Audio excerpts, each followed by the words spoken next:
네, 안녕하십니까, 울트라비니군입니다. 오늘은 캐스퍼 일렉트릭 테크데이입니다. 저기 지금 우파님이랑 안 매니저님이 같이 이렇게 뭐라고 얘기를 하고 있는데 무서운 어떤 얘기를 하고 있을까. 참 우파님이 저런 거 보면 대단해요. 공부 진짜 열심히 하셔. 아무튼 오늘 이런저런 내용들을 많이 담고 있는 테크데이라서 굉장히 기대가 되는 부분인데요. 그 전에 EV3 때 얘기했었던 테크데이도 제가 굉장히 기대를 했었는데 그에 합당한 정말 대단한 테크데이여서 정말 개인적으로 되게 기분이 좋았고, 이번에는 이제 캐스퍼 일렉트릭이 기존보다 굉장히 커졌잖아요. 굉장히 커졌다기보다는 꽤나 커졌잖아요. 그러니까 차량 자체가 기존 캐스퍼 휘발유 차량들에 비해서 크기 자체가 좀 커지고, 나름대로 뭔가 안에다가 NCM 배터리 그 49kWh의 배터리를 우겨 넣기 위해서 꽤나 고생들을 하셨을 거고, 그리고 많은 것들이 안 바뀌었다고 생각하시는 분들이 많으실 텐데 이 디자인 자체가 많이 바뀌었습니다. 앞쪽에 있는 약간 아이오닉 5에 들어가 있는 저런 이런 네모네모한 이런 DRL이 아마 이걸로 들어갈런지 잘 모르겠는데 아마 라이트가 들어가겠죠? 현대 로고도 지금 보면 겉으로 나와 있지가 않아요. 이렇게 내부로 숨겼습니다. 그리고 여기 보면은 DRL도 너무 예쁘죠? DRL 요거 때문에 저는 만약에 캐스퍼 일렉트릭을 구입을 한다면 저는 무조건 풀옵션으로 가라고 말씀드리고 싶어요. 왜냐면 얘는 풀옵션으로 넣어봐야 가격이 그렇게 비싸지 않기 때문에. 근데 뭐 소형차인데 그 정도 가격을 태우냐라고 말씀하시는 분들은 뭐 그렇게 걸고 넘어지면 뭐 사실 구입할 차가 어디 있습니까? 다 그 가격대, 생각보다 전기 차량 그리고 최근에 나오는 차량들은요 다 그만한 가격대에 형성을 할 수 있게끔 되게 납득이 가더라고요. 일단 이 친구는 ADAS가 들어갔어요. HDA1이 들어갔을 거라고 생각을 합니다. 아직 예측입니다. HDA2가 들어가려면은 이제 좀 여러 가지 옆면 쪽까지도 다 이렇게 초음파 센서가 들어가야 되거든요. 그리고 외부 V2L을 지원을 하는 게 굉장히 좋고요. 그리고 지금 보시면 아시겠지만 얘 문을 딱 열면 여기에 충전을 잘 할 수 있게끔 LED 라이트가 딱 켜집니다. 이런 부분들도 좀 차이가 나죠. 개인적으로는 캐스퍼 일렉트릭이 전면으로 충전구를 넣지 않고 후면으로 충전구를 넣었으면 훨씬 좋았겠다라는 생각이 들지만 이건 뭐 이미 만들어진 차량 어쩔 수 없고 나중에 더 좋은 상품성을 기대해보는 수밖에요. 그리고 캐스퍼 일렉트릭이 아마 제가 알고 있기로는 보닛이 열어봐야 프렁크가 없는 것으로 알고 있는데 한번 열어보도록 하죠. 난 이거 없이 열었으면 좋겠어 진짜. 얘는요 그냥 그야말로 피가 그대로 그냥 드러나 있는 그런 상태이기 때문에 아마도 이렇게 조그만한 차량에다가 프렁크를 집어넣기는 쉽지는 않았을 겁니다. 그런 부분은 일단 차치하죠. 얘는 프렁크 없다 라고 생각을 하셔야 될 것 같고요. 자, 안쪽은 뭐 그전에도 보여드렸고, 캐스퍼 일렉트릭을 보면서 압구정동에서 팝업 스토어 열었을 때 있잖아요. 팝업 그 행사 열었을 때도 그때 안에서 봤었는데 이런 거 디자인 요소들을 되게 너무 귀여워요. 이 급에 딱 맞게끔 제작이 되어 있었기 때문에 이런 부분은 좀 많이 아쉬운 부분들이 좀 있기는 합니다. 예를 들어 듀얼 레이어로 유리가 들어가 있지 않은 부분이라든지, 그리고 여기 보면 플라스틱 같은 것들이 굉장히 좀 확실히 원가 절감이 좀 되어 있는 그런 플라스틱이긴 한데, 근데 이 가격에 이 정도의 전기 차량을 만들기 위해서 선택할 수 있는 필수적인 요소였던 것 같기는 해요. 그리고 루프렉이 지금 보여주는데요. 이거가 있는 상태. 이거 내가 움직이니까 흔들린다 이거. 아무튼 이 정도로 조그맣고 가벼운 차량이에요. 그러니까 49kWh의 배터리에 이 정도의 파워를 갖고 있는 차량, 얘가 한 100마력 정도 되는 걸로 알고 있는데 그다지 약하지 않을 겁니다. 제가 레이 EV를 타봤는데도 시원한 가속감이라고 생각을 했었거든요. 그러니까 그 정도로 이 차량은 굉장히 잘 만들어졌고 시원한 가속감을 보여줄 것이라는 예상을 깨지는 않을 겁니다. 그리고 앰비언트 라이트도 되게 예쁘게 들어가 있고요. 여기 위쪽에 있는 얘도 되게 잘 되어 있어요. 얘도 너무 잘 되어 있고, 처음에 봤을 때는 조금 너무 하이테크적이지 않아? 라는 느낌이었는데 계속 보다 보니까 되게 잘 다듬어 놨어요. 정말 쓰기 좋게. 그리고 통풍 시트 다 들어가 있죠. 심지어 얘는 어라운드 뷰가 들어가 있어가지고 나 진짜 어이없어. 그리고 얘가 이제 아마 제가 알고 있기로는 CCNC는 들어가 있지는 못해가지고 CCNC 플랫폼 중에 여기 사이드바 보면은요 여기에서 상시로 이제 그게 나오는 게 있거든요. 이건 나오네. 그 자동차에 관련된 인포메이션 같은 것들은 나오는데 이 상시 어라운드 뷰가 이렇게 켜지지는 않아요. 그래서 이 부분이 좀 아쉽기는 하고, 대신에 여기는 정말 짜임새 있게 되게 잘 만들어 놓긴 합니다. 이게 약간 투박하기는 합니다. 투박하기는 한데 그런데도 불구하고 상당히 잘 만들었다는 거, 이 부분은 뭐 제가 굉장히 칭찬을 해드리고 싶고요. 그리고 이거 많은 분들께서 말씀을 안 하시던데 V2L이 여기 있어요. 제가 생각했을 때는 이 V2L이 진짜 제가 봤을 때는 최고. 캐스퍼에 V2L이 들어가 있다. 이 부분은 정말 칭찬을 해줘야 마땅하다고 생각을 하고요. 그리고 또 하나 좋은 점이 아이오닉 5에 들어가 있는 여러 모듈들이 여기에 적용이 되어 있다는 겁니다. 그러니까 꽤나 비싼 모듈인데도 불구하고, 그러니까 상위 기종에 들어가 있는 모델인데도 불구하고 여기에 들어와 있는 거는 저는 되게 잘 했다고 생각을 해요. 그래서 캐스퍼 일렉트릭이 예상했던 것보다 훨씬 더 신경을 많이 써서 만들었다라는 게 막 여기저기 요소에서 느껴지거든요. 특히나 이런 부분들 있잖아요. 요거는 이제 바람에 들어오는 주행풍이나 맞아가지고 들어오는 소음에 대해서 대비를 잘했어요. 이런 부분들. 이것도 2중, 3중으로 돼 있네. 하나, 둘, 셋. 그래서 실링 같은 것들도 굉장히 신경을 많이 썼다라는 것이 느껴지고요. 좀 확실한 차이가 느껴지시죠? 당연히 저희가 뭐 볼륨을 맞췄나 요거 너무 귀여워 진짜.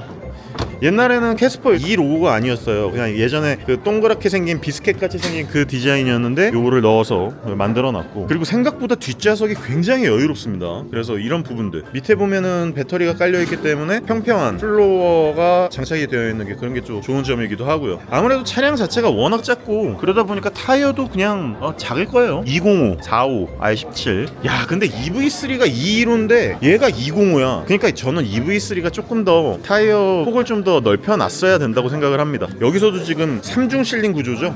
와 이거 진짜 잘했다.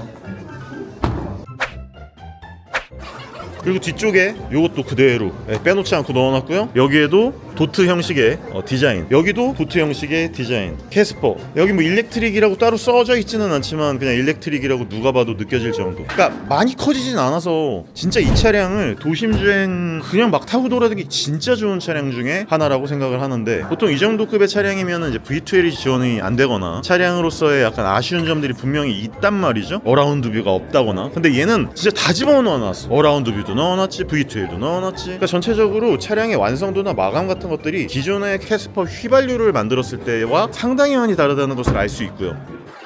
일단 운전석의 구성이 너무 좋아요. 특히나 이 운전석 안에 보면 이렇게 들어갈 수 있는 팔걸이 같은 것들도 넣어놨고, 그리고 얘가 제가 알고 있기로는 터치 감응형 스티어링 휠이 안 들어가 있는 걸로 알고 있는데 모르겠어요. 이것도 한번 제가 나중에 시승을 하면서 확인 한번 해보도록 하겠습니다. 얘 혹시 설마 달릴 수 있나? 한번 혼나는 걸 각오하고 한번 해볼까요?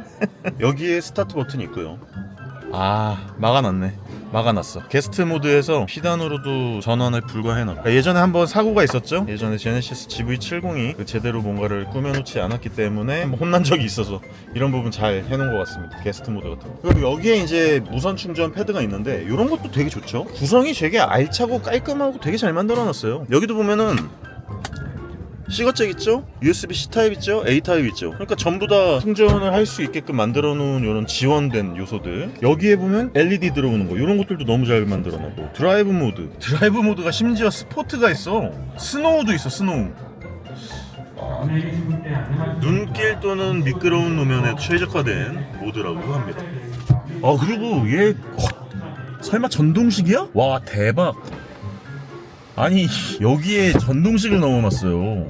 그리고 당연히 선쉐이드도 수동이지만 들어가 있고요. 저는 수동 되게 좋아합니다. 그래서 여기서 옛날에 요거 들어가 있는 게 레이 EV 같은 경우에는 이 누런색 벌브로 들어가 있어 제가 되게 좀 아쉬워했는데, 얘는 지금 LED 들어가 있잖아요. 그러니까 이런 부분들도 되게 좋아요. 하이패스 옵션 따로 넣을 수 있고 진짜 잘 만든 것 같아요. 제가 봤을 때는 캐스퍼 일렉트릭이나 EV3나 전체적으로 상당히 잘 만들었다라고 하는 게 느껴져서 저는 되게 상품성적으로 마음에 드는 그런 차량이고, 앞으로 되게 잘 나가지 않을까, 차량이 굉장히 잘 팔리지 않을까라는 생각이 들어서 개인적으로는 굉장히 기대가 되는 차량입니다. 그리고 어느 정도로 팔릴지, 지금 캐즘이라고 되어 있는 현재 상황을 잘 돌파할 수 있는 그런 캐스퍼 일렉트릭의 차량인지 한번 판매량으로 지켜보시면 좋을 것 같습니다. 그럼 오늘은요 캐스퍼 일렉트릭 테크토크, 테크데이예요. 한마디로 얘기해서 캐스퍼 일렉트릭에 들어가 있는 여러 가지 기술들에 대한 내용을 브리핑하는 내용이고, 그것들을 저희한테 알려주는 그런 정보의 장이기 때문에 이 부분은 제가 풀 영상으로 지난번 EV3 테크데이 때처럼 풀 영상을 올려드릴 테니까 영상 한번 쭉 지켜봐 주시고요. 다음번에 캐스퍼 일렉트릭 차량을 리뷰할 수 있는 그런 영상으로 돌아올 수 있도록 하겠습니다. 캐스퍼 일렉트릭이 일단 49kWh의 배터리로 얼마나 멀리 갈 수 있는지, 장거리 챌린지로 몇 킬로미터나 갈 수 있는지 그런 부분들도 한번 확인해 볼 거고요. 차량의 주행성이나 약간의 스포츠 주행도 한번 해볼 거고요. 그런 주행 영상으로 돌아올 테니까 많이 기대해 주시면 감사하겠습니다. 그러면은 캐스퍼 일렉트릭 테크토크로 영상 풀 영상 한번 보시죠.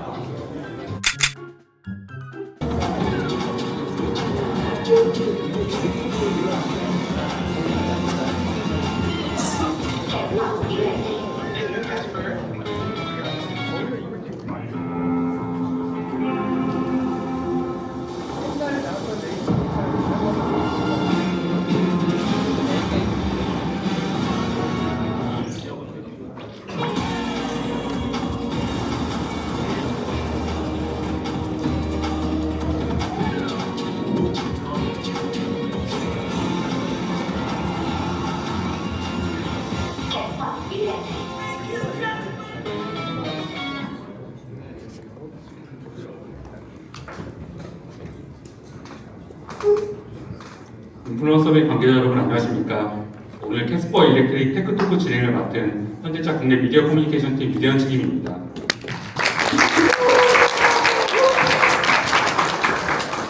3차수 동안 사회자를 소개하면서 박수가 한 번도 나오지 않았는데요.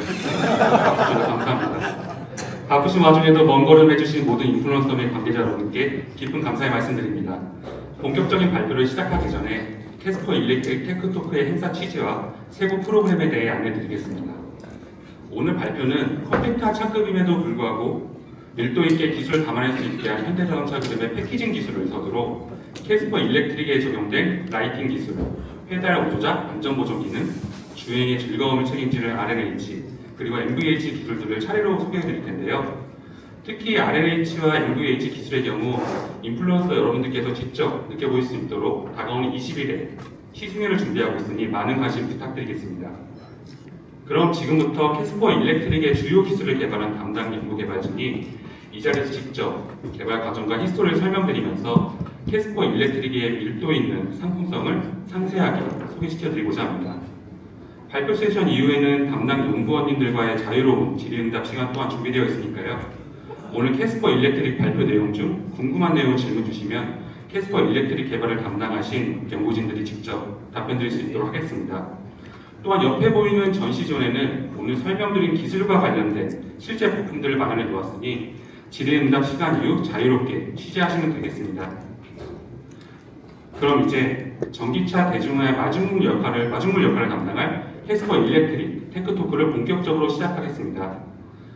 첫 번째 순서로 캐스퍼 일렉트릭의 개발을 전체 총괄한 PM, MSV 프로젝트 3팀 정형구 책임연구원께서 캐스퍼 일렉트릭의 개발 방향과 주안점 등 전반적인 설명을 해주시겠습니다. 큰 박수 부탁드립니다.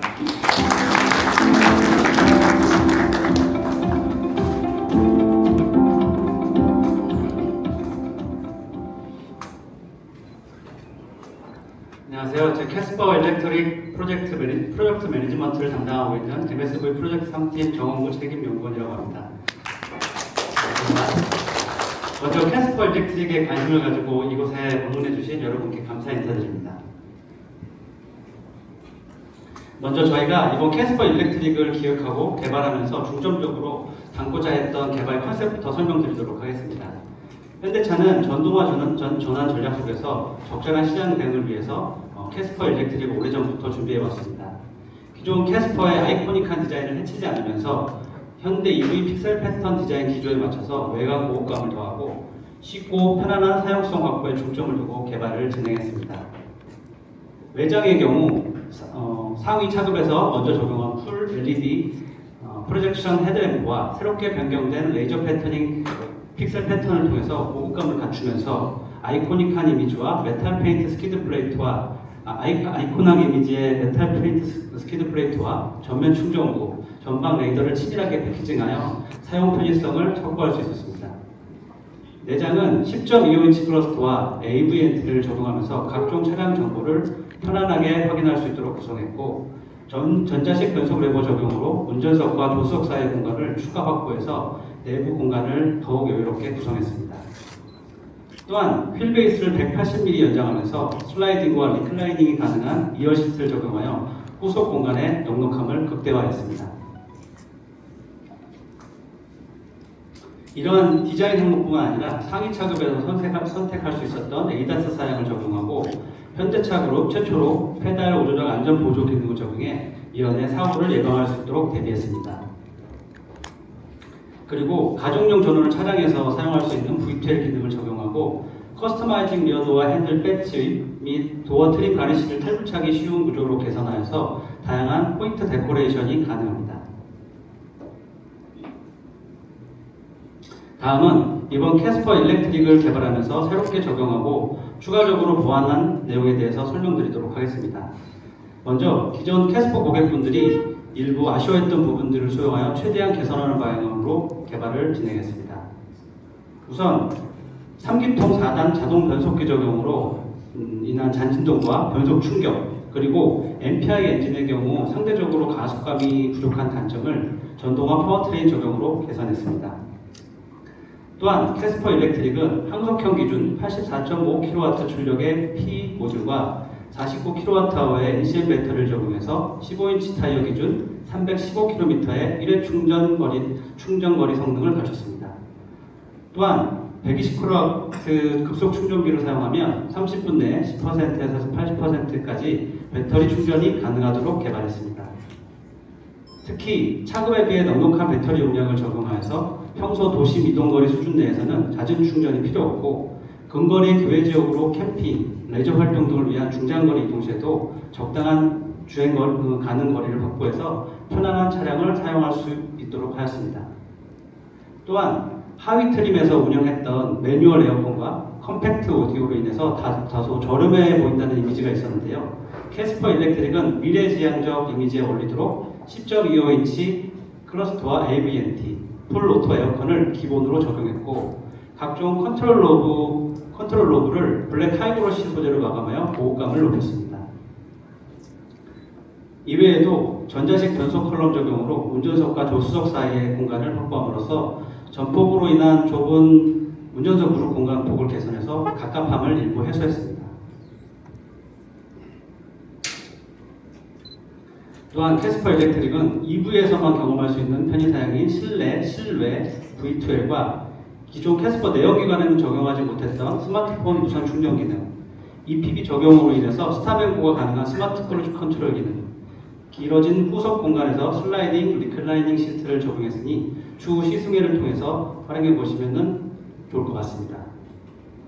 그럼 캐스퍼 일렉트릭 개발에 참여한 엔지니어들을 모시고 주요 개선 사양들에 대해서 조금 더 자세한 내용을 들어보도록 하겠습니다. 경청해 주셔서 감사합니다.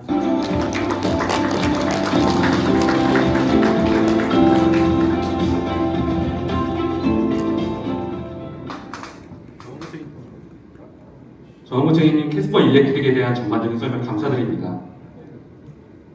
이어서 컴팩트한 차급의 캐스퍼 일렉트릭이 밀도 높게 탄생할 수 있는 배경에는 아무래도 현대자동차 그룹의 패키징 기술이 주요했던 것 같습니다. 작지만 다 담아낸 기술의 노하우를 MSV 엔지니어링 솔루션 팀 지정원 연구원께서 소개해 주시겠습니다. 박수 부탁드립니다.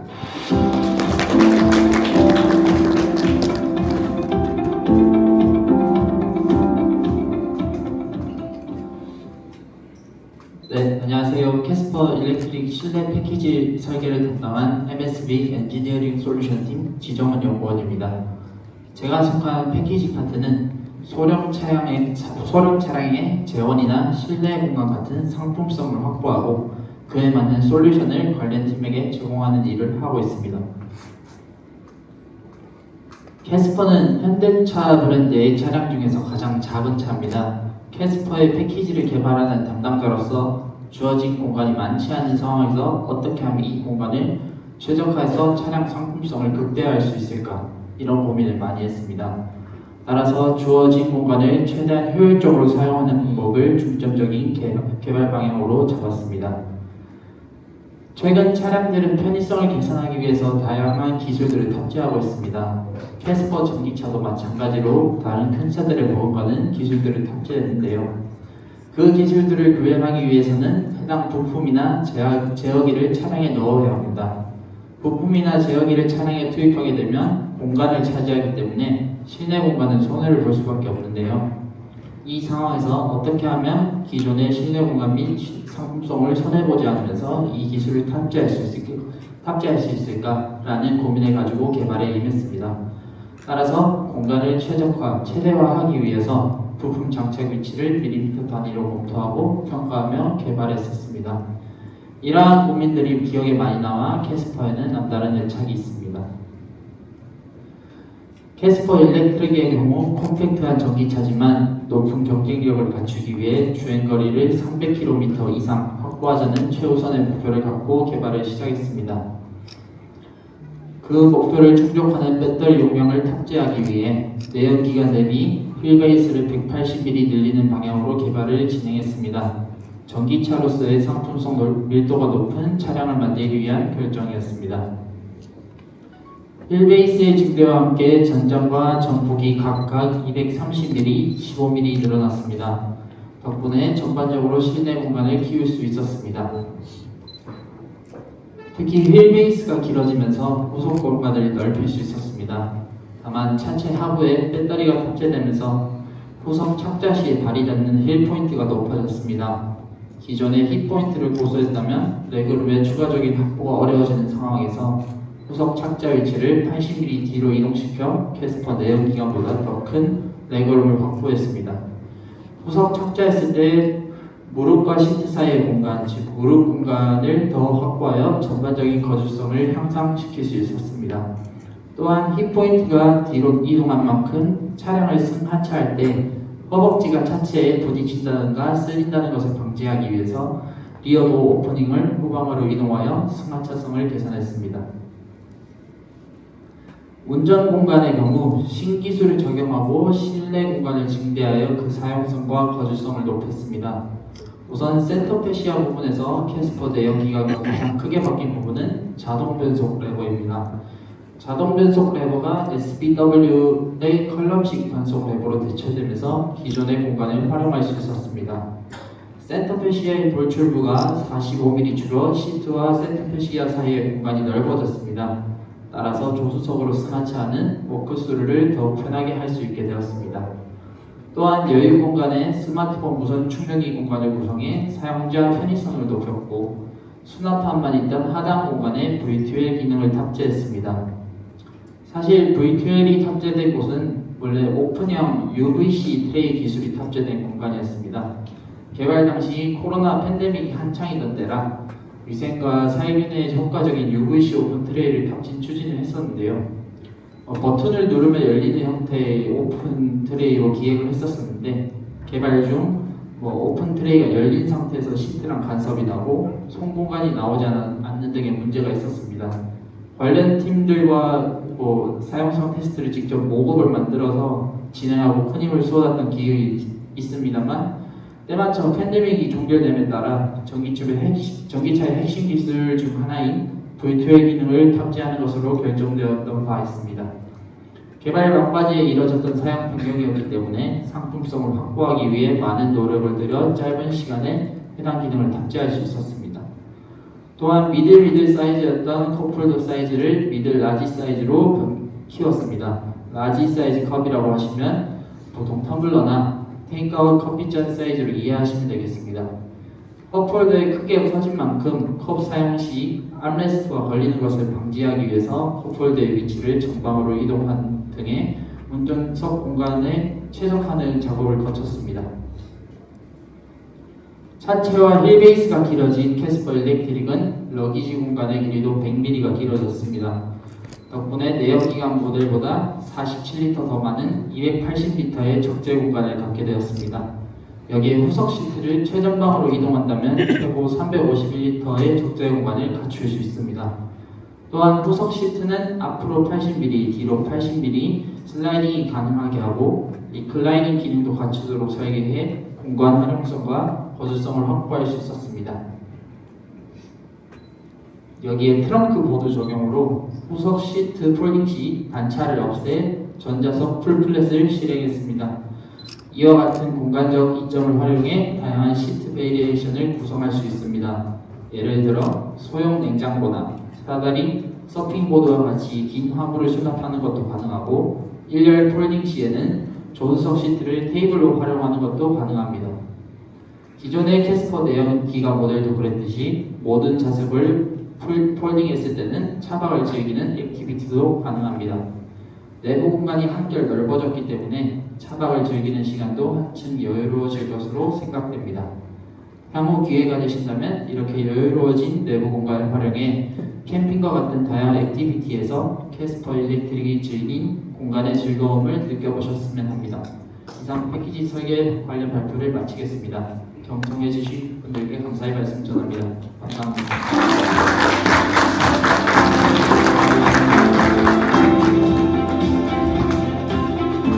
네, 연구원님 알찬 설명 감사드립니다. 발표를 듣고 다시 캐스퍼 일렉트릭을 보니까 다시 한번 패키징 기술이 더욱더 대단하게 느껴지는 것 같습니다. 계속해서 현대자동차의 전기차 하면은 떠오르는 이미지가 있죠. 멀리서 봐도 눈길을 끄는 캐스퍼 일렉트릭 인상에 숨겨진 비결에 대해서 MSV 외장 설계 1팀 윤기태 책임 연구원님께서 설명드리겠습니다. 박수로 받아주세요.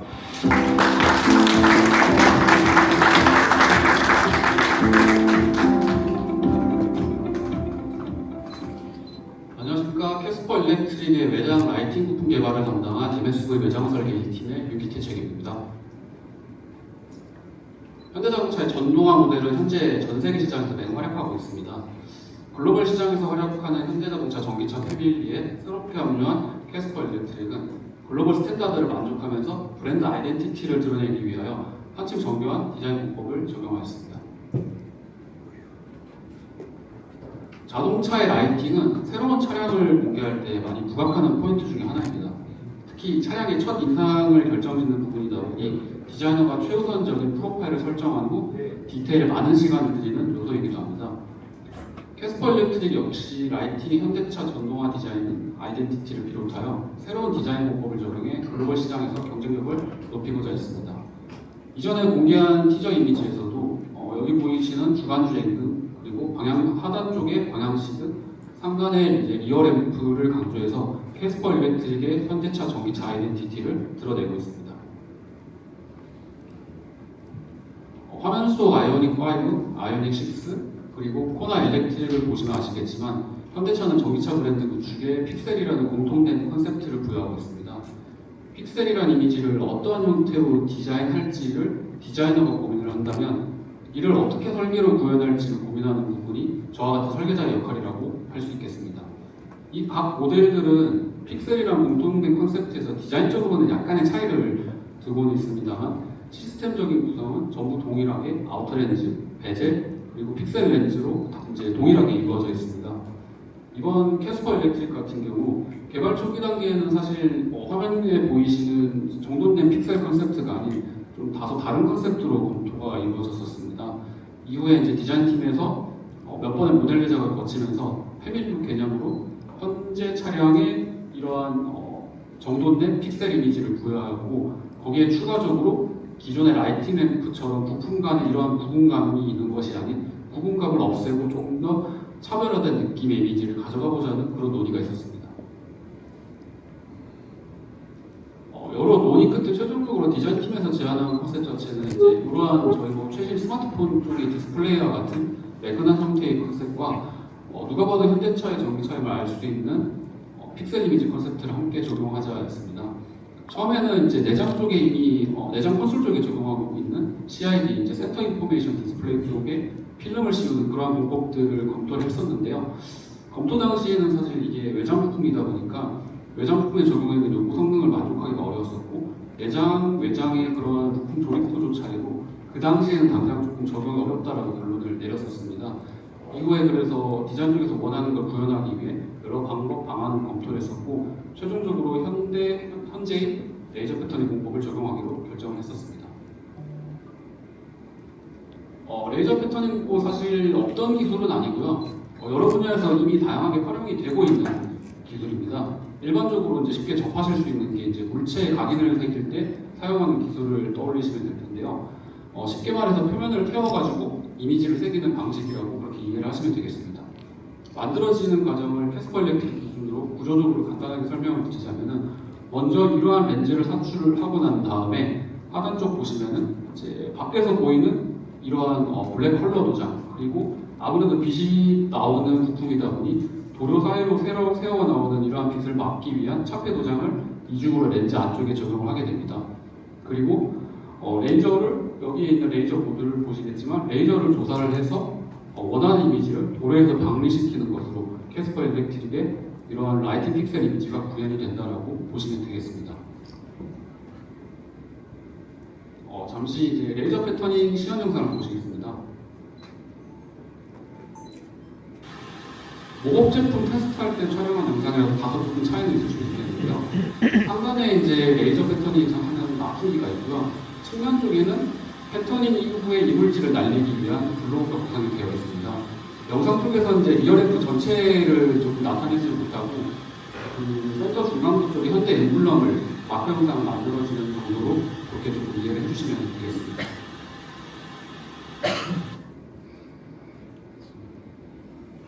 일반적으로 이제 방금 보셨던 레이저 패터닝 공법을 적용하는 경우에는 일단 뭐 최근에 유튜브 쪽에 보시면 녹 제거하는 뭐 그런 금속류 또는 플라스틱 경우에는 작은 부품류에 적용하는 경우가 좀 많았었는데요. 이미 현대와 기아차에는 사실 외장 부품에 처음 적용한 건 아니고 이미 적용했던 사례가 있긴 있습니다. 그러나 주로 작은 도트 영상이나 도트를 이은 선 형태의 외장 부품에 많이 적용을 해왔었습니다. 캐스퍼 일렉트릭 쪽에서는 거기서 한 단계 더 나아가지고 점선이 아닌 조금 더 넓은 면적으로 구현을 하는 것이 관건이었습니다. 저희랑 이제 협업을 하는 협력사 같은 경우에도 이러한 넓은 면적의 작업을 외장 플라스틱 부품에 특히 이제 조금 적용하는 것이 처음이다 보니까 개발 초기에는 이제 패턴 사이즈별로 이렇게 막 도장 방리가 좀 안 돼서 불량이 나온다든가 아니면 레이저 에너지 조절하기 너무 강해가지고 방리랑 함께 렌즈 쪽에 같이 녹는 등의 여러 그런 문제점들이 좀 있었습니다. 그래서 개발 초기부터 여러 시편 제작이나 장비 세팅 등의 시간을 조금 많이 들여가지고 시간을 들인 만큼 노하우를 좀 쌓아서 현재 수준의 그런 작업물을 좀 완성을 할 수가 있었습니다. 아마 여기 참석하신 분들은 아무래도 차에 좀 관심이 많은 분들이고 해서 현대차의 이제 시믹스 호라이즌이라는 컨셉을 좀 들어보시는 분들도 계실 텐데요. 현대차 디자인 팀에서는 GN7 그랜저, SX2 코나의 센터램프처럼 부품 간의 파팅을 줄이는 방식으로 이제 디자인 쪽에서 많은 고민을 하고 있습니다. 제가 방금 설명드린 레이저 패터닝 공법도 그런 디자인 쪽에 응용을 해서 고객들에게 좀 외관적으로 좀 어필할 수 있는 포인트가 되지 않을까 그렇게 생각을 하고 있습니다. 이번에 그래서 점선 면에 걸쳐서 면까지 다양한 형태로 레이저 패터닝을 적용할 수 있다는 걸 프로젝트를 진행하면서 좀 확인을 할 수가 있었고 하단에 보시면은 단순하게 이제 캐스퍼 일렉트릭의 픽셀 패턴 외에도 조금 다양한 패턴을 조금 적용할 수 있는 걸 확인을 할 수 있었고 향후에 조금 등장할 후속 차종에도 좀 더 이제 이런 이미지처럼 다양한 이미지를 좀 구현할 수 있을 것으로 그렇게 좀 기대를 하고 있습니다. 네, 이상으로 라이팅 관련 발표를 마치겠습니다. 경청해 주셔서 감사합니다.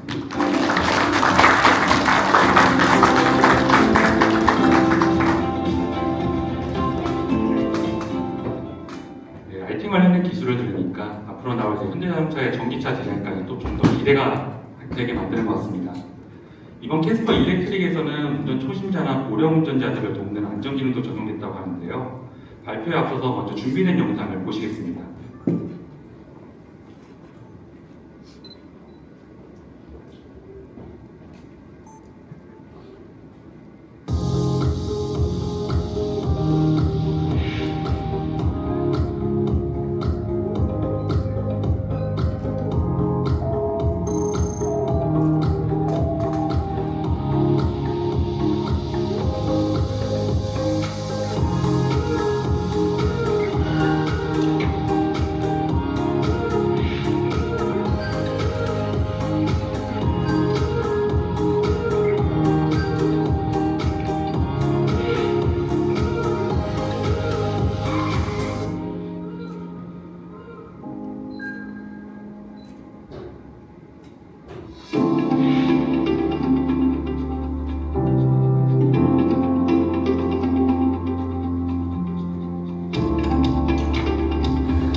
네, 방금 시청하신 페달 오조작 안전 보조, 즉 PMSA 기능에 대해서 차량 구동 제어 개발 1팀 하정우 연구원께서 소개드리겠습니다. 박수 부탁드립니다.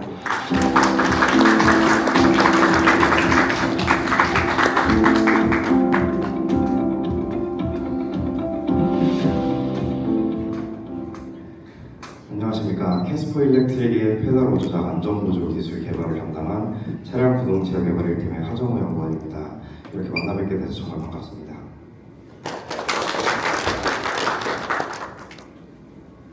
자동차 사고는 일상 속 아주 다양한 상황에서 발생합니다.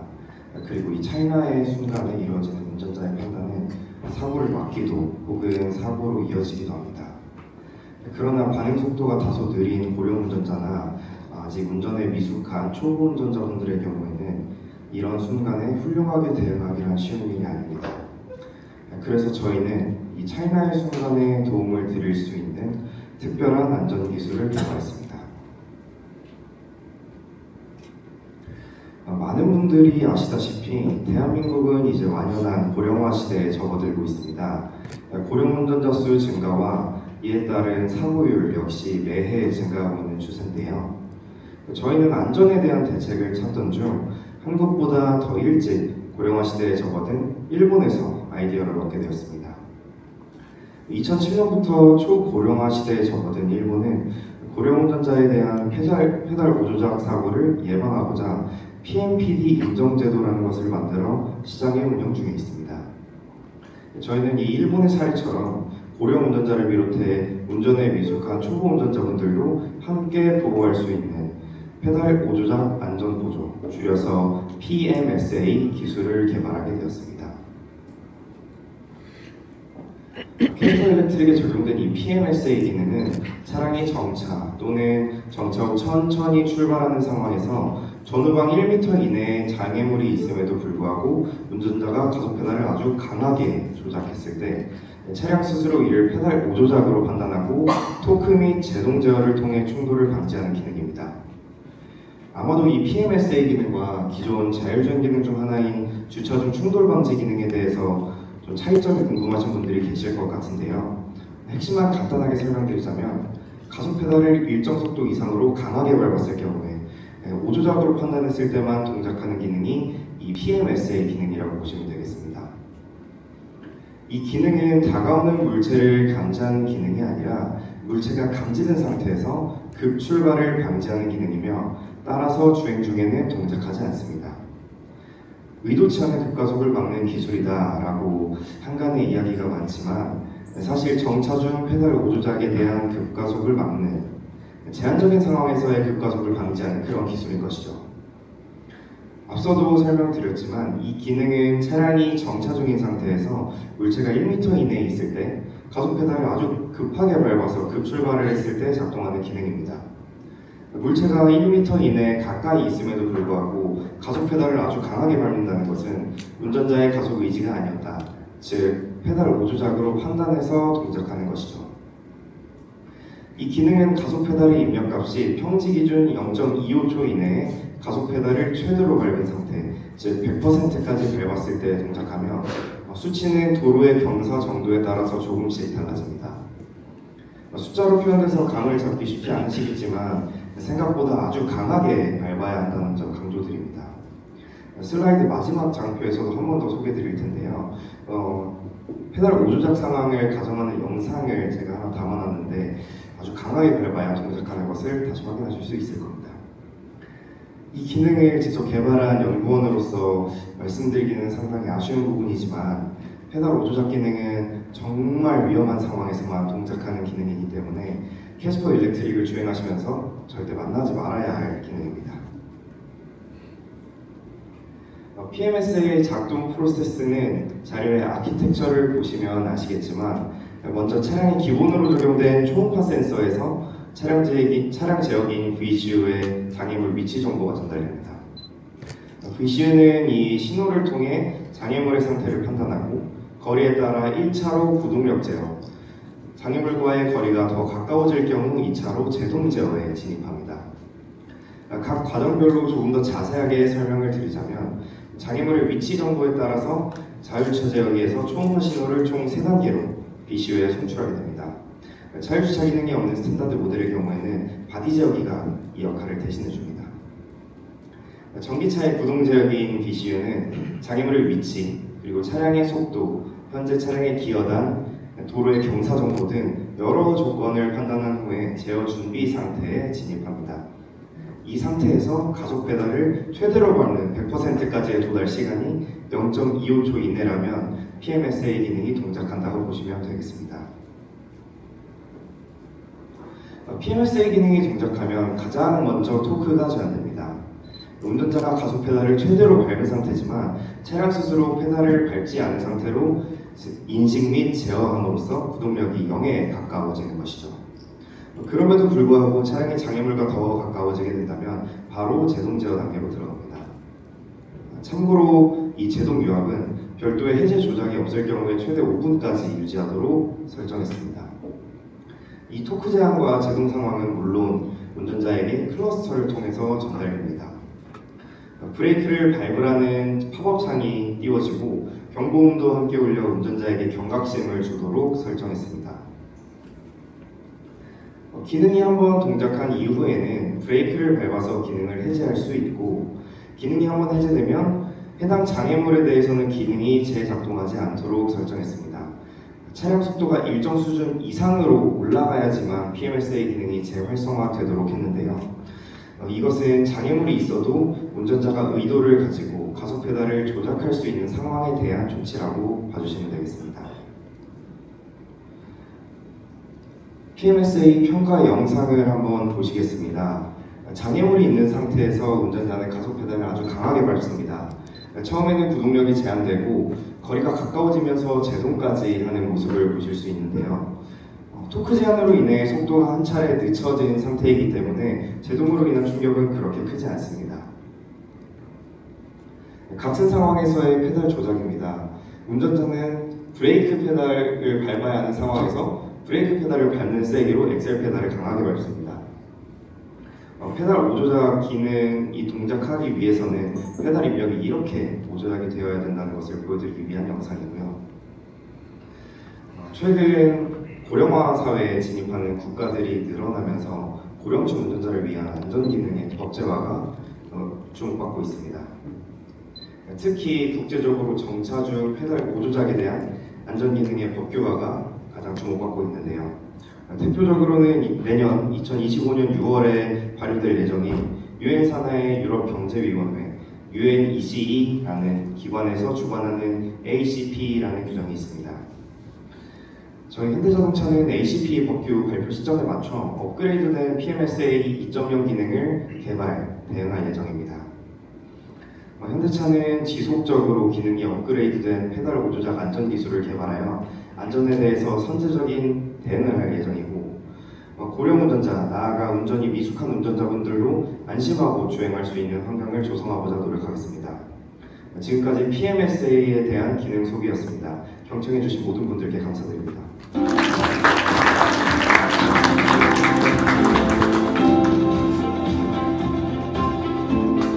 네, 연구원님 설명 감사드립니다. 캐스퍼 일렉트릭은 생애 첫 차로 선택하기에도 든든하겠다는 생각이 들기도 합니다. 그럼 다음으로 캐스퍼 일렉트릭의 주행 성능에 담긴 비결을 좀 이야기해 볼까 합니다. 캐스퍼 일렉트릭의 안락한 승차감과 운전의 즐거움을 담당해 주신 MSV RH 시험팀 문강한 연구원께서 소개해 드리겠습니다. 박수 부탁드립니다.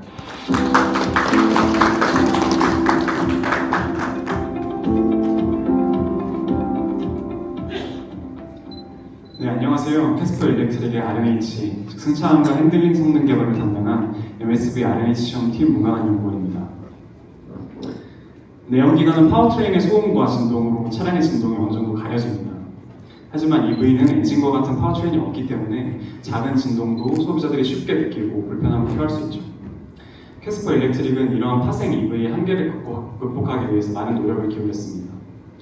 중량이 늘어나고 휠베이스가 길어지면서 주행 진동과 핸들링 측면에서 더 높은 수준의 개발이 필요했고요.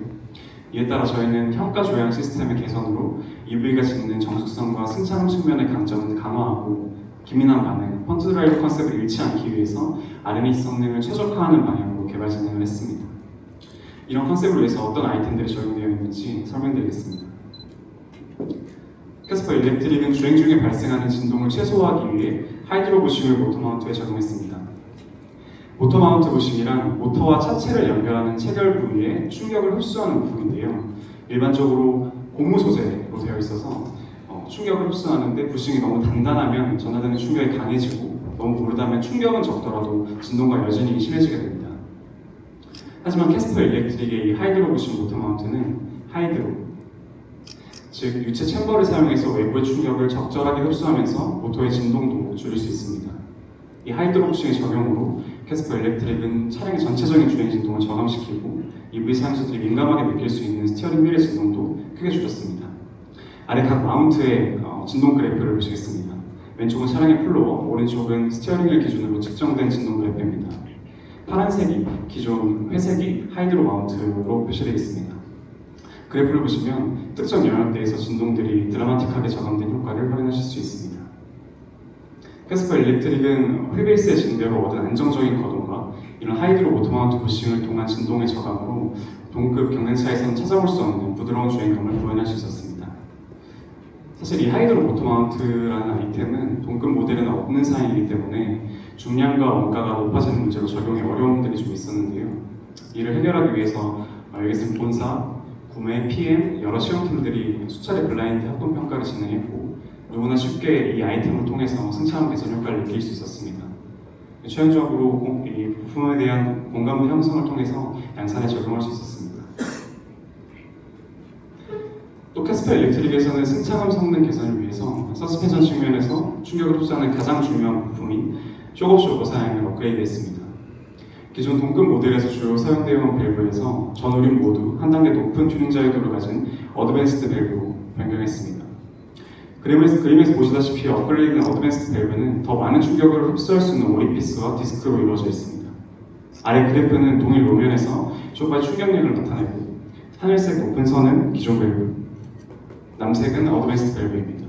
그래프를 보시면 하늘색이 남색보다 높고 이는 개선된 밸브가 기존 밸브보다 충격 흡수에 더 유리하다는 것을 나타냅니다. 또한 이 차급에서 많이 사용하는 서스펜션인 후륜 CTBA의 충격을 효과적으로 흡수하기 위해서 후륜 쇼바의 사이즈를 키워서 감세 용량도 증가시켰습니다. 이를 통해 다양한路面에서 안정적인 차체 제어와 부드러운 승차감을 보였다고 볼 수 있습니다. 이전 장표에서 설명드렸던 후륜 CTBA입니다. 후륜 CTBA와 차체를 연결하는 트레일링 안에는 이 고무 부싱이 들어갑니다. 이 트레일링한 부싱은 홈로나 둔떡 주행 시에 전후와 상하의 충격을 흡수하고 또 선화나 코너링 시에는 차량의 횡방향을 지지하는 역할도 합니다. 승차감과 핸들링을 동시에 잡기 위해서 캐스퍼 일렉트릭에서는 트레일링한 부시에 듀얼 컴파운드라는 특별한 기술을 적용했습니다. 이중사출 방식으로 내부의 브릿지와 사이드 부시의 경도, 즉 단단한 정도를 다르게 한 부싱을 적용했는데요. 충격을 흡수하는 브릿지부 같은 경우에는 경도를 낮춰서 부드럽게 하고 횡력을 지지하는 사이드 스토퍼는 경도를 상향해서 더 단단하게 구성했습니다. 이 기술의 적용으로 홈로의 충격은 약 20% 정도 임팩트를 줄일 수 있었고 핸들링과 연관되어 있는 횡강성도 약 10% 향상돼서 캐스퍼 일렉트릭의 부드러운 승차감과 펀트 드라이브한 캐릭터를 확보하는 데 도움이 되었습니다. 이상으로 캐스퍼 일렉트릭의 R&D 성능에 관한 개발 내용을 소개해드렸습니다. 차급을 넘어서는 캐스퍼 일렉트릭의 승차감과 핸들링 성능을 꼭 경험해 주시길 바라겠습니다. 경청해 주셔서 감사합니다.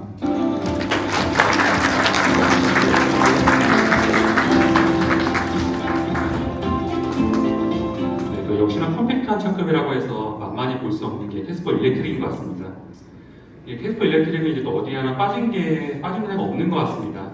마찬가지로 흔히들 캐스퍼 일렉트릭 정도의 컴팩트한 차급에서는 적당히 타협하면서 포기하는 가치들이 있지 않을까 라고 생각하시는 분들이 많으실 텐데 과연 소음 진동 부분은 어떨지 MSV 소음 진동 시험팀 전주현 책임연구원 그리고 MSV 전동화 소음 진동 시험팀 이건희 책임연구원께서 차례로 발표해 주시겠습니다. 박수로 맞이해주세요.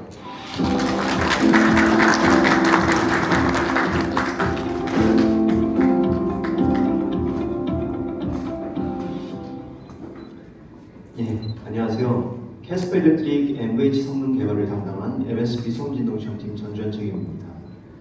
이렇게 직접 개발한 차량의 개발 스토리와 기술적인 부분을 여러분께 소개시켜드릴 수 있어서 영광입니다.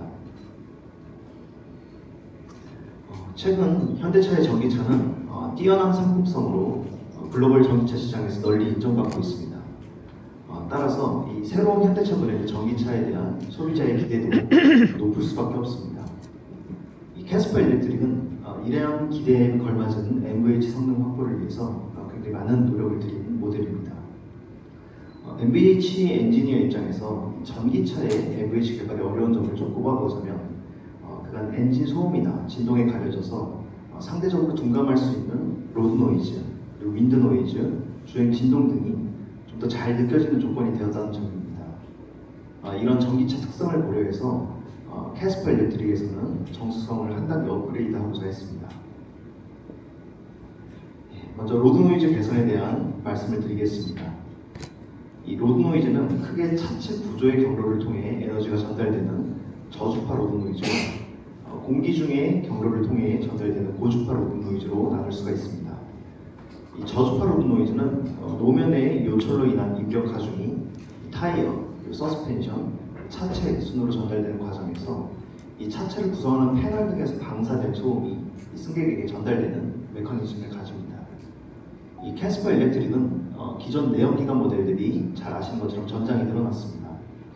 이렇게 되면 자연스럽게 플로어 패널을 통해서 방사되는 소음이 좀 증가를 하게 되는데 이를 해결하기 위해서 주행 중 발생하는 차체 진동을 분석하는 과정을 거쳤습니다.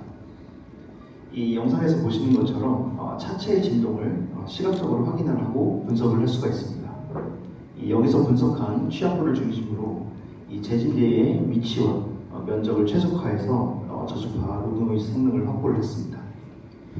결과적으로 캐스퍼 일렉트릭은 동급의 주요 경쟁차 대비 최대 3.6dB 정도 우세한 저주파 로드 노이즈 성능을 보이고 있습니다. 그리고 특히 이 거친 노면 주행 시에 잘 가진이 되는 100Hz 전후의 부믹 대역에서 경쟁차 대비 매우 우수한 성능을 보이고 있습니다. 다음은 고주파 로드 노이즈의 개선에 대해서 말씀을 드리겠습니다. 이 고주파 로드 노이즈는 주로 타이어 패턴과 노면의 접촉면 사이에서 발생된 소음이 이 공기 중으로 일단 방사가 된 후에 도어나 글라스 등을 투과해서 승객에게 전달되게 됩니다. 따라서 아까 말씀드렸던 차체 구조보다는 이 공기 중의 경로를 잘 차단하는 것이 중요한데요. 이 캐스퍼 일렉트릭의 고주파 로드 노이즈 성능 확보를 위해서 이 ICE 모델 대비 리어 휠가드의 면적을 증대를 했고 이 러기지 보드를 적용해서 이 후륜 타이어에서 발생하는 소음을 줄였습니다. 그 결과로 마찬가지로 동급의 주요 경쟁차 대비해서 최대 3.3dB 우세한 고주파 로드 노이즈 성능을 보이고 특히 사람이 좀 쉽게 들을 수 있는 1000Hz에서 3000Hz 대역에서 경쟁차 대비 우수합니다. 다음은 윈드 노이즈 개선 내용입니다. 기존의 캐스퍼 내연기관 모델은 이 차체 측에만 웨더 스트립이 적용되고 있었는데 이 일렉트릭 모델에는 윈드 노이즈 저감을 위해서 이 도어 측에도 웨더 스트립을 추가를 했습니다. 이 도어의 근접한 위치에서 녹음한 소음을 들어보시면 이 개선 전후에 명확한 효과를 느낄 수가 있는데요. 먼저 기존 캐스퍼 내연기관의 모델의 도어 근접을 한번 들어보시고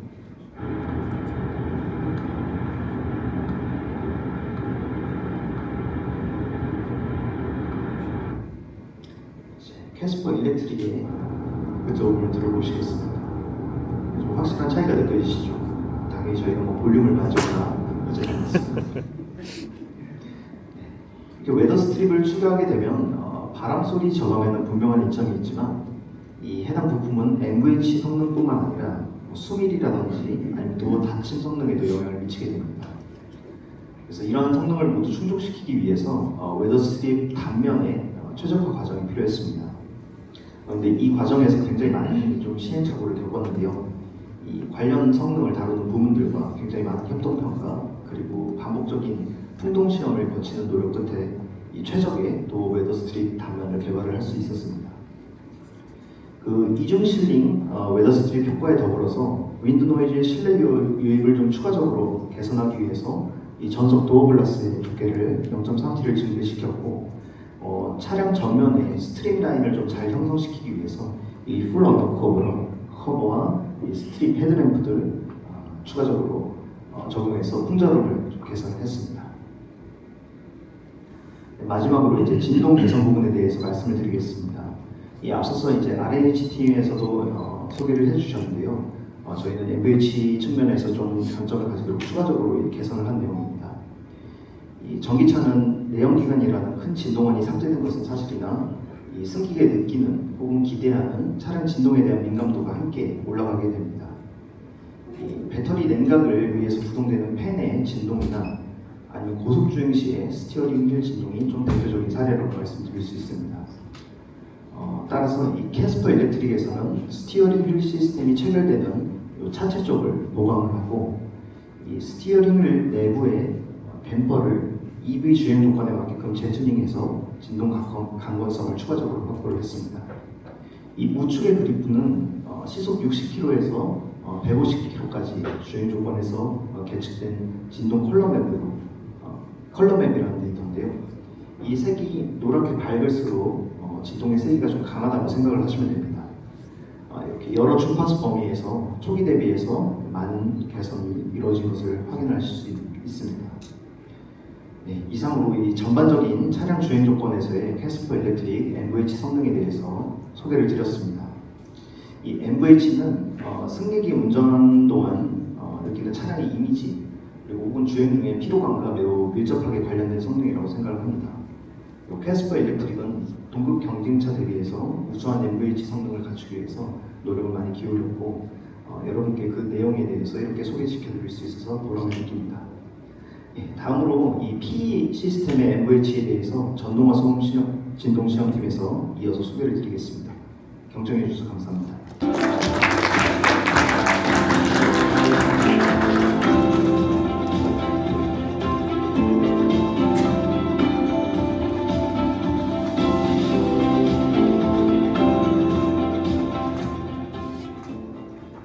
안녕하세요. MSV 전동화 소음진동 시험팀 이건희 책임연구원입니다.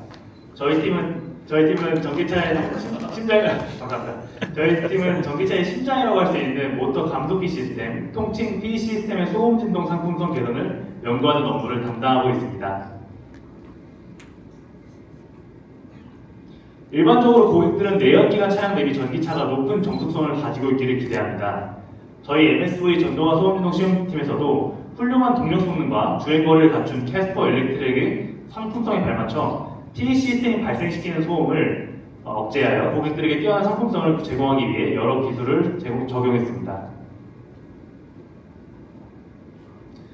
일반적으로 P 시스템 소음 상품성에서 가장 중요한 포인트는 동력원에서 발생하는 전자기적 고주파 소음 제어입니다.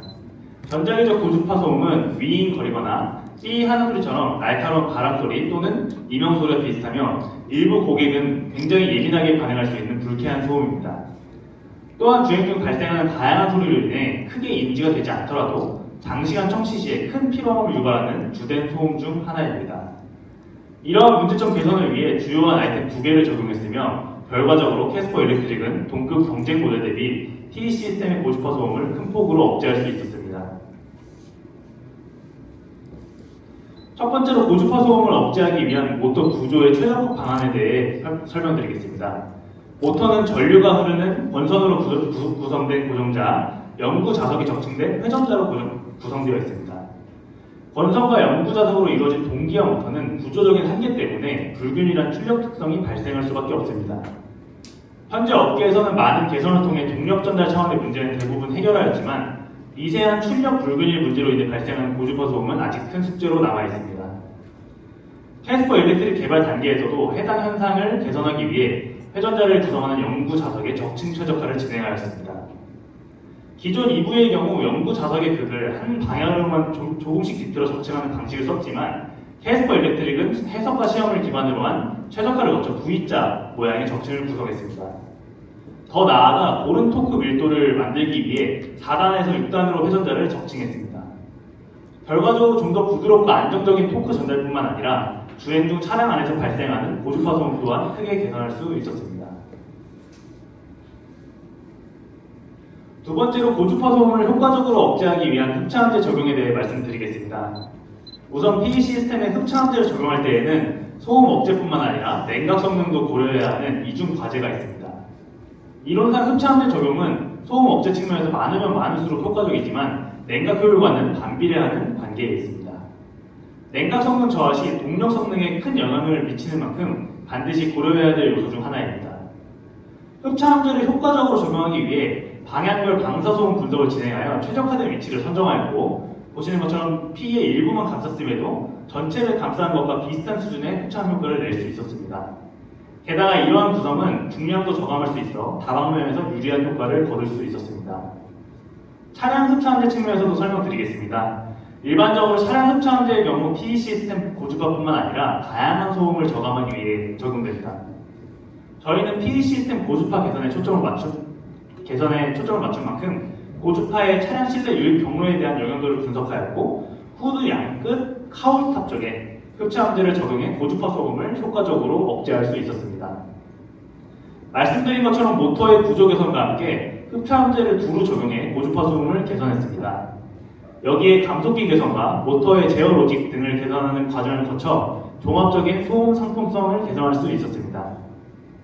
이러한 개선 과정을 거쳐 캐스퍼 일렉트릭은 고주파 소음을 높은 수준으로 억제했습니다. 실제로 동급 타사 경쟁 차량과 직접 비교해 보신다면 우수한 MVH 성능을 체감하실 수 있으실 겁니다. 이상 발표를 마치겠습니다. 경청해 주셔서 감사합니다.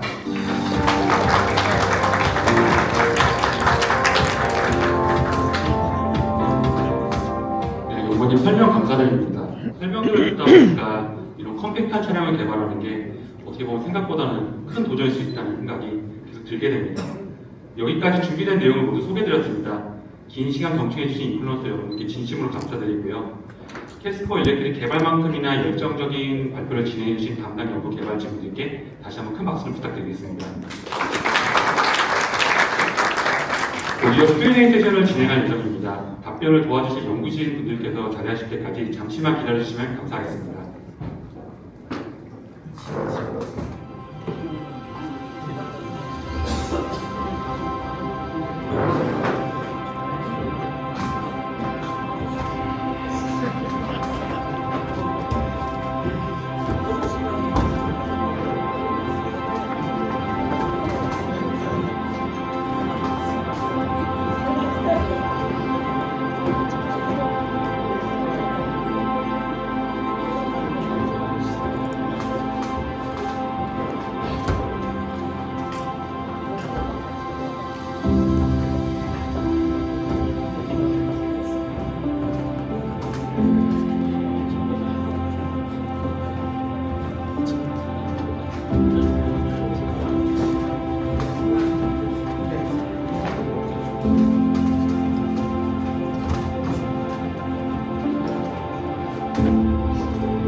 네, 그럼 지금부터 Q&A 세션을 시작하도록 하겠습니다. Q&A 세션은 약 20분 동안 진행되고, 앞서 안내해드린 것처럼 오늘 행사와 관련된 모든 콘텐츠의 엔가고는 내일 7일 수요일 오전 8시 30분입니다. 따라서 라이브 중계가 불가능한 점에 대해서는 다시 한번 양해 말씀드립니다. 앞서 발표를 진행해주신 연구개발진분들께서 답변 준비를 마치신 것 같으니 본격적으로 Q&A 세션을 시작하겠습니다.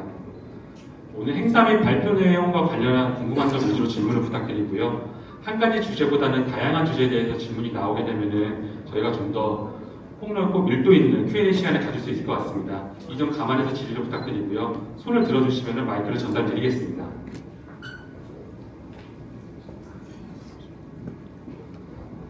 안녕하세요. 크레이지 터너 블로그 운영하는 조현이라고 합니다. 제가 질문 드릴 거는 서스펜션인데요.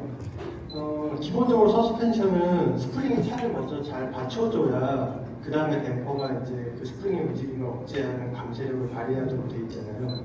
근데 설명하실 때 보면 댐퍼의 주파수 대응 특성 이런 거를 많이 개선하신 것 같은데, 거기에 앞서서 차체 무게도 변하고 휠베이스도 변했으니까 스프링 스펙이나 이런 거에 대해서도 뭔가 변화가 있었는지 궁금합니다. 네, 답변 드리겠습니다. 일단 저희가 설명드린 자료들은 새롭게 도입되는 사양, 부품이 변경된 부분들 위주로 설명을 드렸고요. 튜닝 부품도 당연히 휠베이스가 길어지고 차량 중량이 늘어나면서 전부 다 변했습니다. 특히 스프링 같은 경우에 중량이 30% 이상 늘어났기 때문에 마찬가지로 스프링 강성도 30% 이상 증대를 했고요. 그에 맞춰서 스테빌라이저 변화, 토정진 같은 경우도 다 그에 맞춰서 최적화 튜닝을 진행을 했습니다. 물론 감쇄력도 단순히 제가 설명드린 건 이제 사양과 관련된 부분이고, 감쇄력의 디테일한 부분들도 그에 맞춰서 튜닝을 진행했습니다. 다음 질문 받겠습니다. 안녕하세요. 저는 차박사용 채널 운영하는 최사영이고 캐스퍼 오너입니다. 이번에 캐스퍼 EV를 보면서 차가 너무 잘 나와가지고 기존 IC를 타고 있는 오너로서 약간 배도 아프고 화도 나고 그러면서 기변을 진지하게 고민 중인 상황이라서 질문드릴 게 되게 많은데 크게 세 가지만 여쭤보고 싶습니다. 첫 번째로는 지금 캐스퍼가 이 경소형 사이즈 대비해서 315km라는 주행거리를 확보한 점을 굉장히 인상 깊게 봤는데요. 아무래도 겨울철이 되면 전기차의 특성상 배터리 효율이 많이 떨어지기 때문에 지금 캐스퍼 EV의 이제 히트펌프의 탑재 여부, 그리고 실제적으로 겨울철의 평균적 주행거리가 어느 정도로 예상되는지 좀 알고 싶습니다. 그리고 또 하나는 캐스퍼 EV에 좀 관심을 가지는 많은 소비자들이 가장 우려한다고 느끼는 점 중에 하나가 차를 봤을 때 하부에 배터리가 좀 튀어나와 있다. 그래서 이게 안전성에 문제가 있지 않을까라는 이야기를 저도 이제 주변에서 좀 많이 그런 우려가 있다는 걸 들었는데 그 부분에 대해서 이제 설계 과정에서 안전성을 어떻게 확보했는지 실제로 어떤 부분이 뭐 문제가 될 수 있는지 알고 싶습니다. 마지막으로는 제가 캐스퍼 IC 모델을 타면서 차를 만족하면서 타고 있지만 가장 아쉬운 점이 그 소음 부분이었어요. 그게 차를 주행할 때 느끼는 소음보다는 통화를 할 때 통화 중에 들리는 소음 부분에서 잠수함 속에 있는 것 같다라는 이야기들을 들어서 이 캐스퍼도 마찬가지고 그리고 레이도 그렇고 천정 부분을 사실 보강하는 튜닝 작업을 실제 오너들이 많이 하거든요. 근데 지금 오늘 이제 소음 관련해서 설명을 많이 해주실 때는 그 천정에서 발생하는 부분에 대한 방음 부분들은 생략되어 있는 것 같아서 혹시 이 부분에도 개선이 있었는지 알고 싶습니다. 네. 첫 번째 질문 주신 거 제가 대답하고요. 두 번째 이어서 이제 해주시긴 했습니다. 배터리 히팅 시스템 적용을 했습니다. 당연히 그 EV에 이제 또 저온 성능 관련해갖고 그 효율을 높이기 위해서는 배터리 히팅 시스템을 써줘야 그 저온 성능을 높일 수 있고요. 그래서 캐스퍼 일렉트릭 같은 경우에는 저온 성능 아까 이제 어느 정도냐고 물어보셨는데 80% 이상을 확보를 했고 네, 확보를 했습니다. 그리고 이어서 지난번 네. 그 캐스퍼 하부에 배터리가 장착되면서 그게 좀 튀어나와 보인다고 말씀하셨는데 일단 저희가 측정한 그 배터리 기준 지상고는 153mm로 당사 차량이랑 거의 동등한 수준입니다. 그리고 이거는 현대차의 거의 배터리 지상고가 거의 150mm 내외 수준으로 가고 있기 때문에 크게 뭐 문제는 없을 걸로 보고 있습니다. 그리고 세 번째 소음 관련된 제가 답변드리겠습니다. 일단 그 통화하실 때 이제 대화가 명료하지 않다라는 말씀을 해주셨었는데요. 아무래도 기존 캐스퍼 IC 차량 같은 경우에는 이제 경차로 좀 실속성을 따지다 보니까 국내 소비자들한테는 어쩌면 조금 익숙하지 않은 3기통 엔진이 탑재되어 있었던 건 다들 아실 겁니다. 근데 이번에 이제 캐스퍼 일렉트릭으로 넘어오면서 이제 엔진 소음에 대한 걱정은 덜 되고 이제 마지막으로 그 천정 부분, 이제 헤드라인 부분에 대한 보강이 이제 애프터마켓에서 이렇게 이루어지는 부분에서 말씀을 주셨는데 아까 그 통화를 하실 때의 그 예를 들어서 저희가 설명을 드려보면 저희가 이제 평가를 하는 모드 중에서 이 대화 명료도라는 것을 지표로 보고 있습니다. 그래서 대화 명료도가 기존 캐스퍼 IC 대비해서 20% 이상 좀 상승을 했고 실제로 이제 한번 그 시승 때 경험을 해보시면 기존 캐스퍼 IC 대비해서 MVH 성능이 굉장히 좋아졌다 이런 걸 느끼실 수가 있을 겁니다. 그래서 이 캐스퍼 일렉트릭 같은 경우에는 애프터마켓에서 굳이 헤드라이닝 튜닝이 필요 없을 것 같고요. 그러니까 그 헤드라이닝 같은 경우에는 이렇게 흡음을 하기 위해서 주로 튜닝을 많이 하게 되는데 애초에 이제 올라오는 소음들이 소스 부분에서 많이 줄어들기 때문에 좀 체감을 많이 하실 수 있을 겁니다. 감사합니다. 좋은 답변 감사합니다. 혹시 다음 질문 있으십니까? 감사합니다. 네, 안녕하세요. 울트라TV를 운영하고 있는 울트라비니군이라고 하고요. 그 전기차 이번에 49kWh의 배터리가 들어갔고 또 315km의 환경부 인증인지 기재부 인증인지 잘 모르겠지만 일단 그 좀 배터리의 그 구성이 좀 궁금하기는 해요. 그러니까 NCMA나 NCM이 들어갔을 때 비율 구성이라든지, 그리고 또 분명히 이 차를 개발하고 난 다음에 실제로 315km를 간다고 인증은 받았지만 실제로 한번 연비주행 해보셨을 것 같거든요. 그래서 그 전비주행 같은 것을 했을 때 최대한 갔던 거리를 좀 공유해 주실 수 있는지 그 부분, 두 부분이 궁금합니다.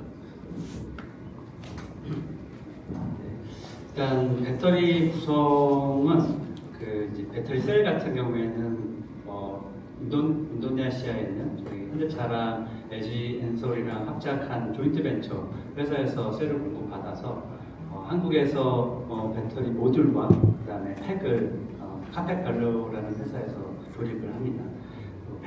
안에 이제 구성은 모듈 하나에 EP4S, 그러니까 2개의 병렬, 4개의 직렬 형태로 구성된 모듈이 21개의 모듈로 구성이 되어 있고요.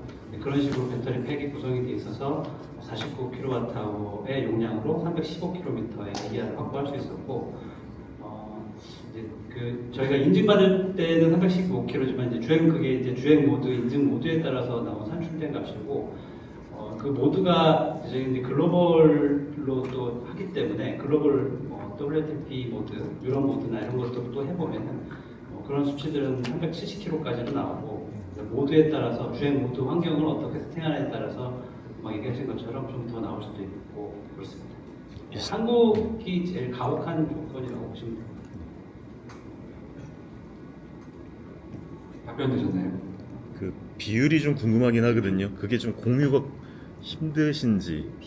NCM의 네, 뭐 그런.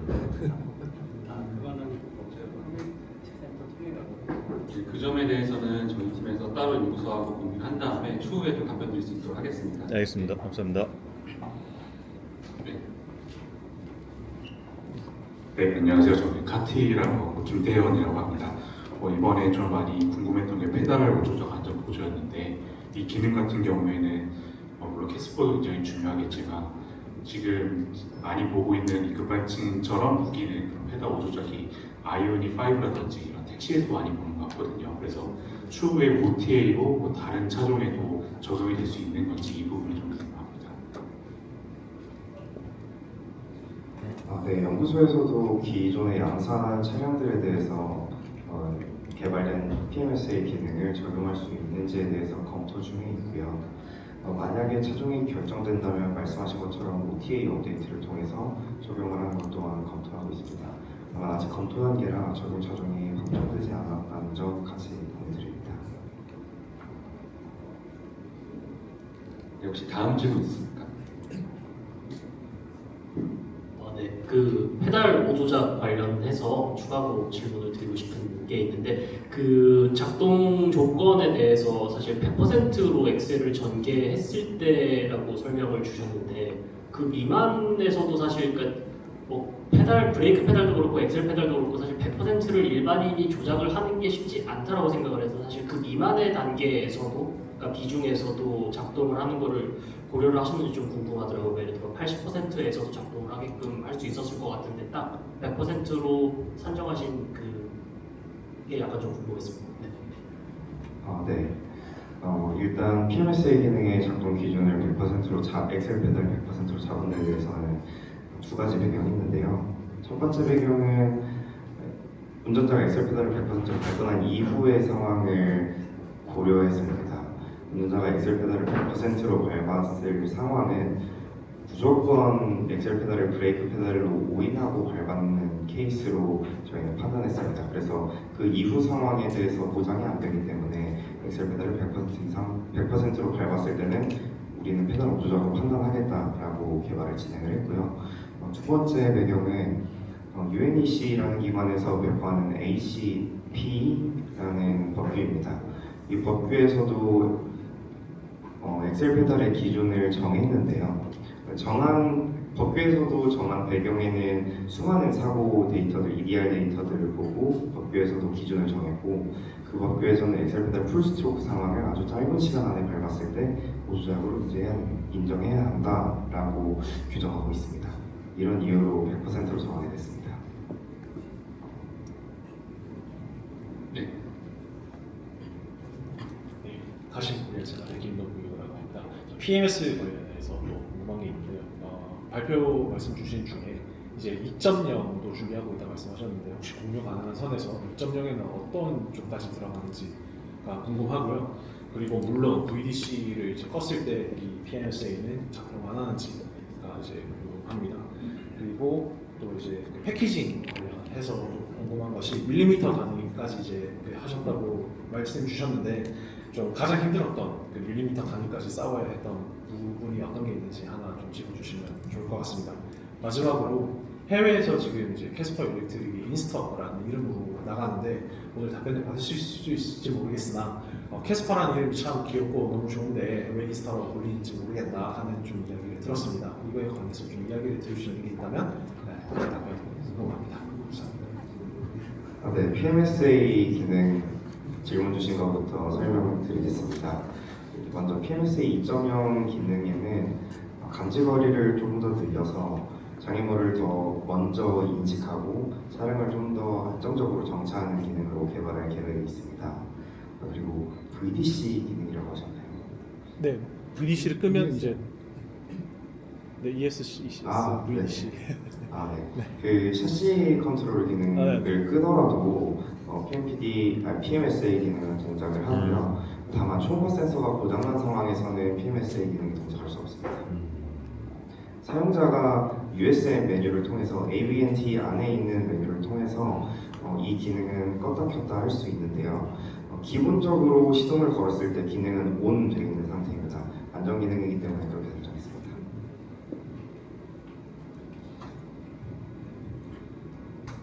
뭐 어려운 게 없었냐라고 말씀하셨는데 일단 캐스퍼는 일단 라인업 중에서 가장 작은 차입니다. 일단 작은 차이고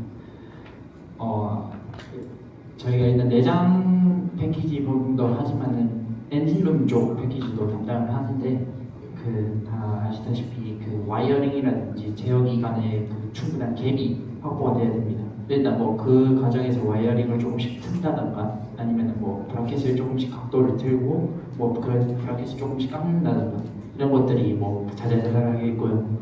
가장 기억에 남는 거는 AVN 지금 크기가 커졌는데 AVN 위치를 셋업하는 과정에서 이게 운전자 그 조수석 쪽으로 조금 더 밀어버리면은 조수석에 있는 PAB 전개 공간이랑 그 간섭이 나가지고 오른쪽으로 더 못 가고 그렇다 하다 보니 왼쪽으로 당기자니 이게 AVN 시인성이 또 스티어링 휠을 가려가지고 안 나오고 이런 좀 또 오른쪽으로 더 밀면 전개 공간 때문에 오른쪽으로 더 밀지도 못하지만 더 밀면은 뭐 운전자 착륙했을 때 그 리치 존이 벗어나거나 이런 것들을 다 해서 뭐 밀리미터 단위로 검토했던 적이 있습니다.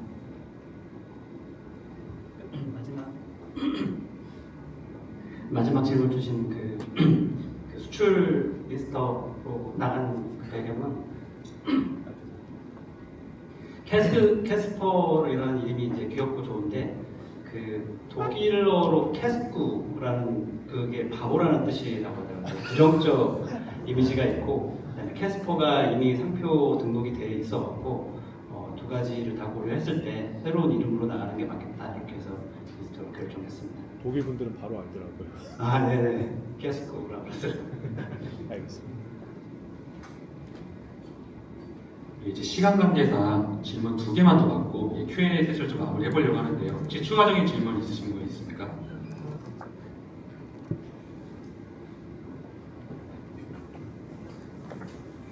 네, 안녕하세요. 나윤석이라고 합니다.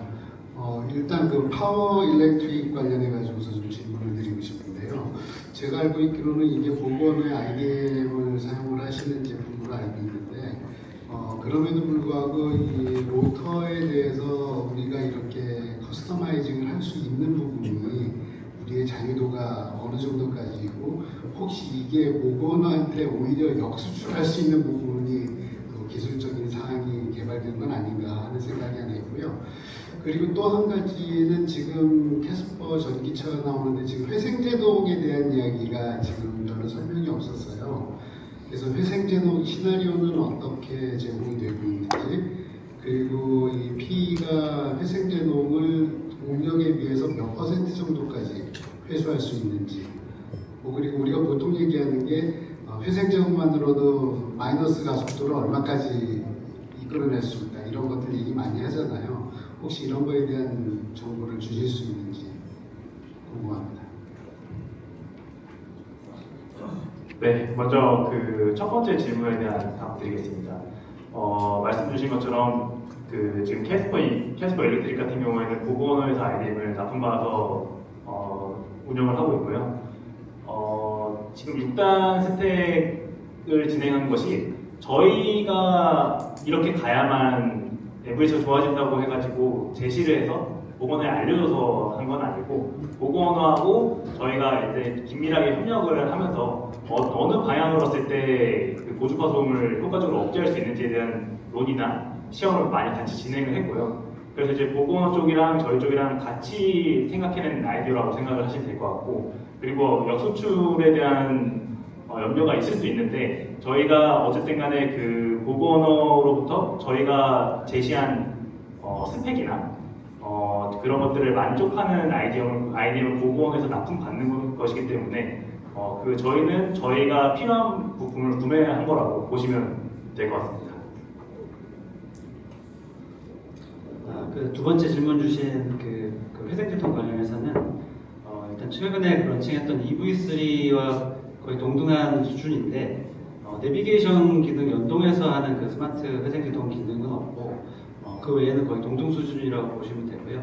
상세하게 그런 금방 말씀하셨던 어느 정도 에너지를 회수하고 이런 거는 추후 미디어 센터, 그 커뮤니케이션 센터 통해서 좀 정보 드리도록 하겠습니다. 추가적인 질문이 아마 없으실 것 같아요. 다들 다음 일정 있으신 것 같은 표정이 아니시죠? 죄송합니다. 마지막에 저도 가고 싶습니다. 제 요거가 캐스퍼 일렉트릭 관련돼서 좀 찾아본 것들 중에 하나가 수출 시장이거든요.